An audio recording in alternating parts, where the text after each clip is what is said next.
And it is now time to talk about your finances on Good Morning Quad Cities at 11. As we continue to deal with high inflation, many people's spending habits are changing along with their budgets. So joining us to help us decide how to set a practical budget for ourselves is Drue Kampmann, a certified financial planner from True Financial Partners in Bettendorf. Good morning, Drue. Thank you so much for joining us.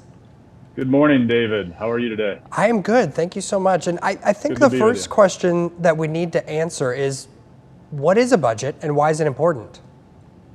You know, I look at a budget as a pivotal piece to financial success. I think if I could compare a budget to a house, it's a foundational piece to creating a plan that's going to be of success. So really, in simplicity form, a budget allows you to track your expenses and it allows you to track your income. Therefore, you're engaging your finances and you're understanding where your money is going and where it's coming from. And that allows you to create a plan. It creates stability. It creates guardrails, per se, for spending, but allows you to plan and move forward to achieve goals. And I think it's a very foundational piece in order to all things financial to create success. Okay, and if someone's looking at their finances, they may think, I don't even know how to start. So what should we be doing to take those steps to create a budget? Sure. The first thing to do is put pen to paper or, you know, an Excel spreadsheet or something like that, but begin building out what your expenses are. Maybe your fixed cost monthly, maybe it's a mortgage, maybe it's utility bill, maybe it's a phone bill. And then look at where your income is. And again, use your net income. That's a big component to that. Important piece to understand what your net income is every single month, and then start building out that structure, and that allows you to track where your expenses are going each month, and it allows you to understand how much income is coming in each month. And it also, you have to add in there maybe other things that are valuable to you, maybe other things that are important, like fun and lifestyle. What things do you enjoy doing, and what's that going to cost? And those are important pieces of that structure to understand where your money flows out and where your money flows in. Okay, so let's say I've set this up, I have my budget. How important is it that I stay consistent?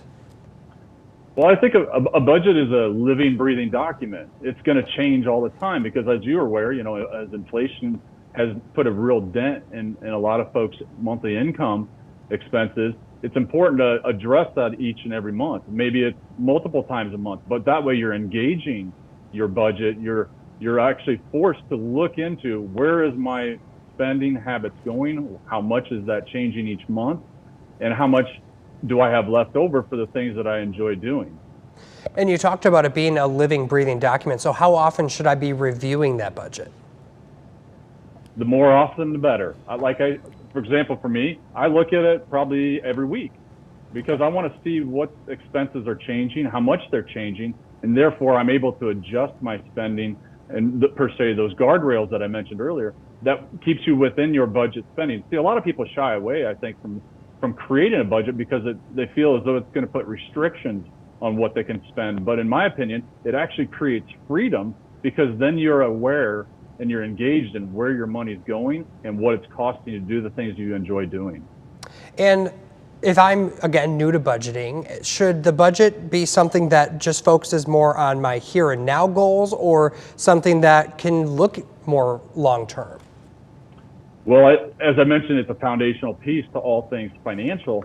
I think it allows you from a day-to-day standpoint, monitor and track your expenses, but it also allows you to build out a future, and that may be retirement plan, that may be building an emergency fund, or saving for college, or saving for a home or an automobile. So it's not only a short-term important piece, but it's also a very important long-term piece to understand what your goals are and how can you accomplish those.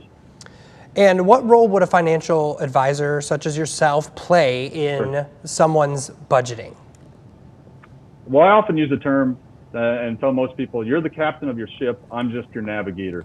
I think a financial advisor, financial planner holds people accountable, and it helps them assess their financial situation, helps make good financial decisions, maybe from an objective point of view versus a subjective point of view.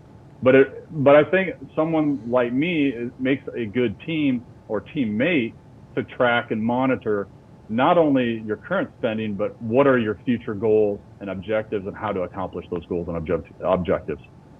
Now, if I'm 18 and I'm watching this segment, or, I may be thinking, I don't need a budget.